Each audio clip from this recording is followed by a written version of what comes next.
Hello everyone.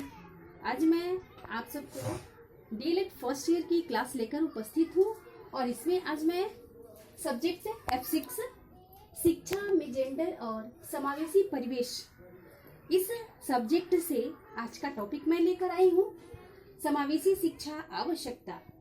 और इसमें ये भी जानेंगे कि समावेशी शिक्षा की प्रक्रिया क्या क्या है। तो हम जानते हैं समावेशी शिक्षा क्या है।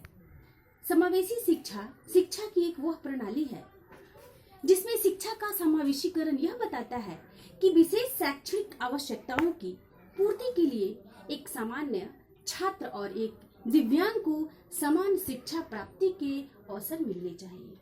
इसमें दोनों तरह के बच्चों को हम एक विद्यालय में एक साथ एक सब्जेक्ट को एक ही टीचर के द्वारा शिक्षित करते हैं, जिसमें हमें अलग से क्लास लेने की आवश्यकता नहीं होती है। इसमें एक सामान्य छात्र एक दिव्यांग छात्र के साथ विद्यालय में अधिकतर समय बिताता है। दिव्यांग बालक जो हमारे समाज का ही एक अंग है और उसे हम जो शिक्षा से वंचित रखते हैं, तो हमने ये देखा कि वो बच्चों को भी अपने समाज का नाम रोशन करने का अधिकार है और शिक्षा प्राप्त करने का अधिकार है।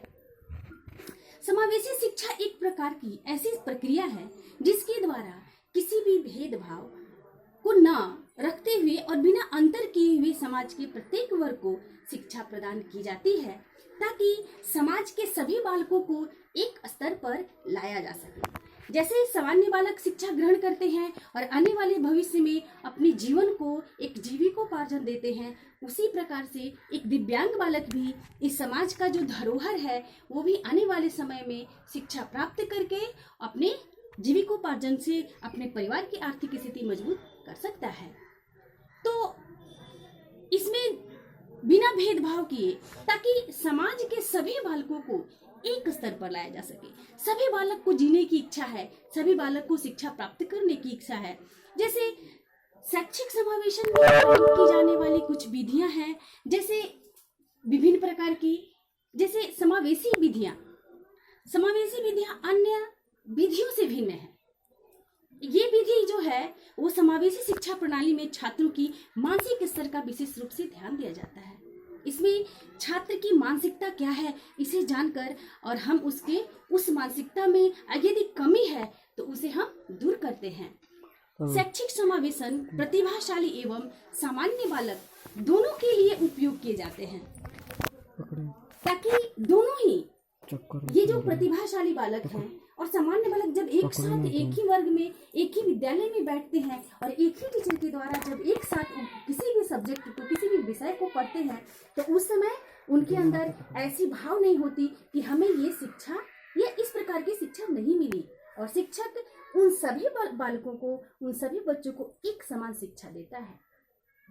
सामान्य रूप से कार्य न कर पाने वाले छात्रों के लिए इनके द्वारा और इनके लिए विशेष रूप से लिया गया एक शिक्षा जो टीचर के द्वारा, शिक्षक के द्वारा प्रदान की जाती है। इसमें बालकों को एक से अधिक अंक की प्रवृत्ति होती है। जैसे हम सभी जानते हैं, हर बालक को एक से ही शिक्षा दिया जाना चाहिए। बालकों को समान शिक्षा का अधिकार भी है। बालकों को समान शिक्षा का अधिकार है। सभी राज्यों का यह दायित्व है कि वह सभी वर्गों के लिए यथोचित संसाधन, सामग्री, धन तथा सभी वर्गों के लिए स्कूलों का माध्यम से उनकी गुणवत्ता में सुधार करके आगे बढ़ाए। हर बालक के अंदर एक गुण छिपा होता है, उसके लिए हम गुणवत्ता लाने के लिए, उसकी गुणवत्ता को मजबूत करने के लिए ऐसी शिक्षा प्रणाली को लाए जिसे समावेशी शिक्षा कहते हैं। हम शिक्षा के सभी वर्गों, जो शिक्षक, परिवार तथा समाज का दायित्व है कि समावेशी शिक्षा में अपेक्षित सहयोग करे। इस प्रकार कुल मिलाकर एक समावेशी शिक्षा समाज के सभी बच्चों को शिक्षा की मुख्य धारा से जोड़ने की बात का समर्थन करती है। यह सही मायने में सर्व शिक्षा जैसे शब्दों का ही रूपांतरित रूप है, जिसे कई शिक्षा जैसे शब्दों, शिक्षा और उद्देश्यों से नवाजा गया। विशेष आवश्यकता वाले बालकों की शिक्षा समावेशी शिक्षा का एकीकरण के सिद्धांत की ऐतिहासिक जो कनाडा और अमेरिका से जुड़ी हुई है।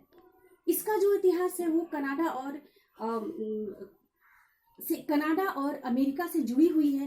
प्राचीन शिक्षा पद्धति समय में होने लगा है। ये जब हम कनाडा और अमेरिका से जब हमने देखा हम जब जुड़े तो हमने पाया कि वहाँ जो है ऐसे बालकों को शिक्षा दी जाती है जिससे वह देश विकास कर रहा है। प्राचीन शिक्षा पद्धति की जगह नई शिक्षा नीति का आयोग आधुनिक समय में होने लगा है। समावेशी शिक्षा विशेष विद्यालय या कक्षा को स्वीकार नहीं करता। समावेशी शिक्षा नहीं चाहता कि वो दिव्यांग बालकों के लिए अलग अलग तरह के, सभी बालकों के लिए अलग अलग विद्यालय बने और सभी बालकों के लिए एक प्रशिक्षित टीचर हो जो उन्हें उस तरह की शिक्षा को देकर संपूर्ण कर सके। दिव्यांग बच्चों ने भी सामान्य बच्चों की तरह ही शैक्षिक गतिविधियों में भाग लेने का अधिकार है। शिक्षक सामान्य और दिव्यांग सभी बच्चों से एक जैसा बर्ताव करते हैं ताकि दिव्यांग बच्चों की मित्रता अक्सर शिक्षक चाहते हैं कि सामान्य बच्चों के साथ हो, ताकि और ये एहसास दिलाई जाती है, ये सिखाई जाती है कि दिव्यांग बच्चे जो है वो सामान्य बच्चों से मित्रता करें, प्रेम से रहें, ताकि ऐसे ही समूह समुदाय बनाए। उस तरह से अगर ऐसे समूह और समुदाय बनाते हैं तो इस तरह से वहाँ एकता की भाव जगती है। उसमें कोई दिव्यांग या विशिष्ट या सभी बच्चे समान होते हैं। सभी शिक्षक की नजर में सारे बच्चे ही समान हैं। उसमें समावेशी शिक्षा में यह भी दिखाया जाता है कि एक समूह दूसरे समूह से श्रेष्ठ नहीं है। ऐसे बर्ताव से सहयोग की, सहायता की भावना बढ़ती है। शिक्षक कक्ष में सहयोग की भावना को बढ़ाने के लिए कुछ ऐसे तरीकों का उपयोग करता है जो मैं बता रही हूँ। वो समुदाय भावना को बढ़ाने के लिए खेलों का आयोजन करता है। उन बच्चों के लिए भी जो समान बच्चे खेल रहे हैं उनके साथ विशिष्ट बालक को भी खेलने का अवसर मिलता है और तब उसमें एकता की भावना आती है। और वो बच्चे जो दिव्यांग और विशिष्ट है दोनों एक साथ मिलकर खेलते हैं तो उन्हें ये नहीं लगता कि मैं इस सामान्य बालक के साथ क्यों, और अपने अंदर हीन भावना उनके अंदर नहीं आती है। विद्यार्थियों को सदस्य के समाधान में शामिल करें, वैसे विद्यार्थी को सदस्य बनाएं और सब में एक दूसरे के साथ मिलकर रखने की एक शिक्षक जो है वो इस विषय पे कार्य करता है। किताबों और गीतों का आदान प्रदान करें, बच्चे एक दूसरे को दें, एक दूसरे से लें। उसमें ये ना हो कि दिव्यांग को हम सामान्य बच्चों से ऐसा ना कहें। ये हमारा शिक्षक का एक उद्देश्य होता है। कक्षा कक्ष में इस बात को ध्यान देना आवश्यक है। संबंधित विचारों का कक्षा में आदान प्रदान करना एक टीचर को बहुत ही अच्छा सॉल्यूशन है, समाधान है। छात्रों को शिक्षक की भूमिका निभाने का अवसर भी देना चाहिए ताकि छात्र, जैसे हम क्लास में जाते हैं तो बच्चों को कहते हैं चलो आप एक मॉनिटर हो, क्लास के मुख्य हो, और आप उस बच्चे को भी वैसा बनने का, लीडरशिप करने का, नेतृत्व करने का अवसर दे ताकि वो खुद को समझ सके कि मैं भी ऐसा कर सकता हूँ।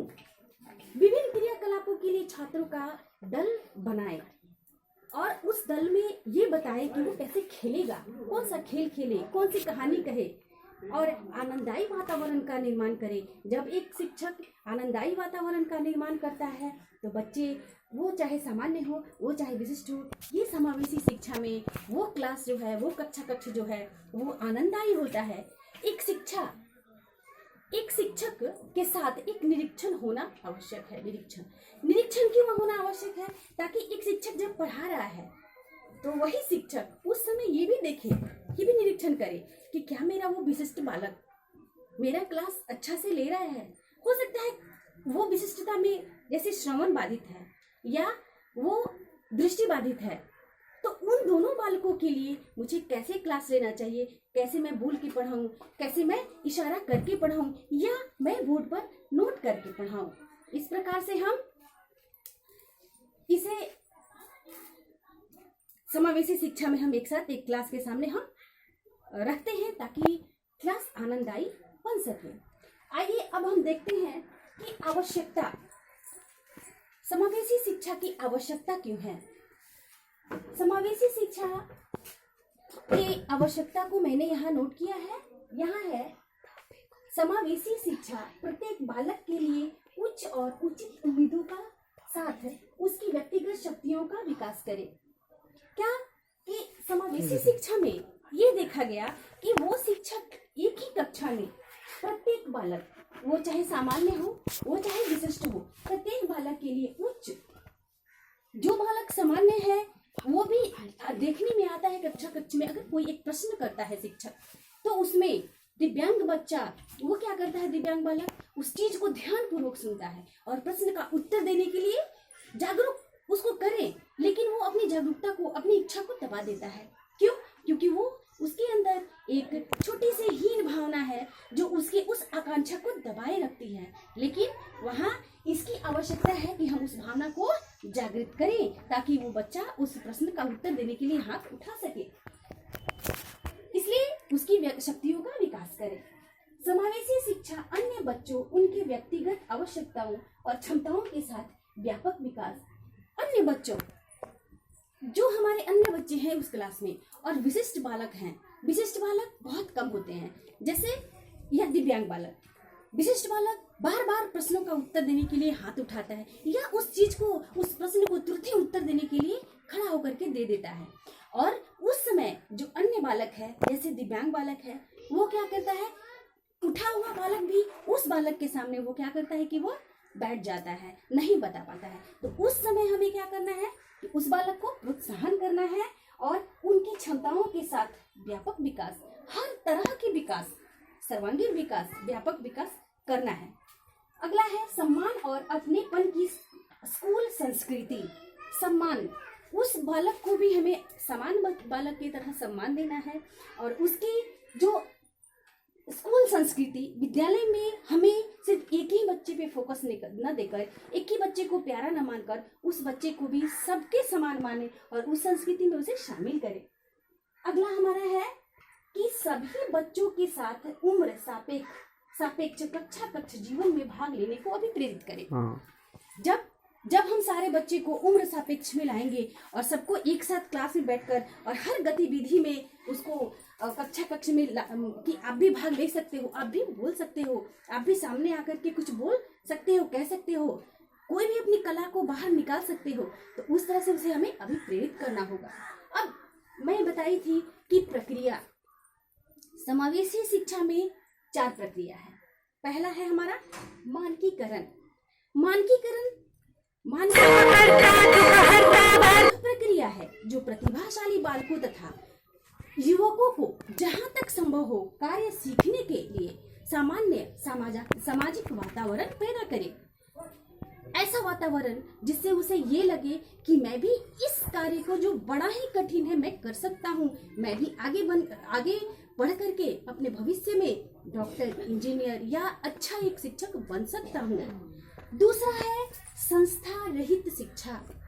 समावेशी शिक्षा क्या है कि वो नहीं चाहती कि उसके लिए एक विद्यालय हो, नहीं भी हो, एक अगर रूम है तो ऐसी प्रक्रिया में जिसमें अधिक से अधिक प्रतिभाशाली बालकों तथा जिसमें युवक छात्राओं की सीमाओं को समाप्त कर देती है और जो आवासीय विद्यालय में शिक्षा ग्रहण करते हैं उन्हें जनसाधारण के मध्य शिक्षा ग्रहण करने का अवसर प्रदान करती है। तीसरा है शिक्षा की मुख्य धारा। शिक्षा की मुख्य धारा है वह प्रक्रिया है जिसमें प्रतिभाशाली बालक को सामान्य बालकों के साथ दिन प्रतिदिन शिक्षा के माध्यम से आपस में संबंध रखने को प्रेरित करे। चौथा है समावेश।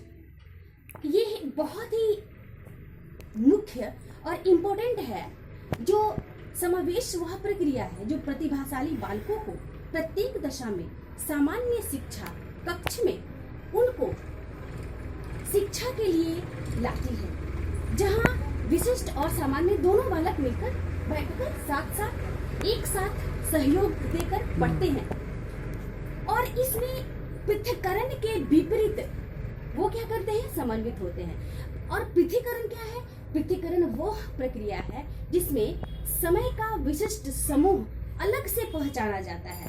समाज का विशिष्ट समूह जो है वो अलग से पहचाना जाता है। यदि प्रत्येक बालक के गुणों, स्तर और आवश्यकताओं को ध्यान में रखा जाए तो देश की खुशहाली एवं संगठन के लिए विकास एवं अत्यंत महत्वपूर्ण आवश्यक बन जाएगा, जिसमें सभी नागरिकों के योगदान की जरूरत होगी।